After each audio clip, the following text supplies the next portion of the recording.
জিয়ার রাজনীতি আমি মক্কা মনে করি শাহজাহান চৌধুরীর এই বাড়িটাকে, যেখান থেকে জাতীয়তাবাদী শক্তি কি উন্মেষ হয়েছে, যাকে বলা হয়েছে সীমান্ত ষাটদল। ইন্নালিল্লাহ আস্তাগফিরুল্লাহ। তেলা মাথায় তেল মারিয়া ফায়দা নেই যে লুচিয়া, তেল বিনা চলে না দুনিয়া, ও ভাই তেল বিনা চলে না দুনিয়া। এমন রাজনীতি করার কি প্রয়োজন ছিল আক্তার চৌধুরী সাহেব?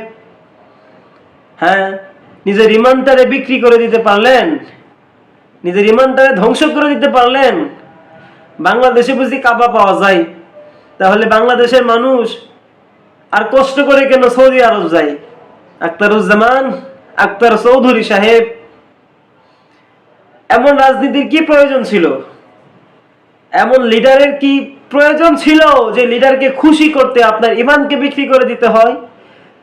হ্যাঁ, কিয়ামতের দিন বুঝি আপনার লিডার আপনাকে বাঁচাইবে? আক্তার চৌধুরী সাহেব, সাথে যারা যারা ছিলেন, এইভাবে যারা যারা হাত তালি দিয়েছেন, বুঝলেন এই হাত কিন্তু কাল কিয়ামতের দিন সাক্ষী দিবে। বাংলাদেশে কাবা পাওয়া যায়, তাই না? শাহজালালের বাড়ি বুঝি কাবার বাড়ি না? বুঝলেন, ধরা খাইতে হবে কিন্তু। তেল কমায় মেরেন, একটু ভালো হয়ে যান। সারা জীবন তো মারছেনি, এখন একটু বাদ দেন। ক্ষমতা পাওয়ার লাগিয়ে এভাবে তেল মারতে হবে না, ভাগ্য থাকলে ক্ষমতা এমনি আসবো।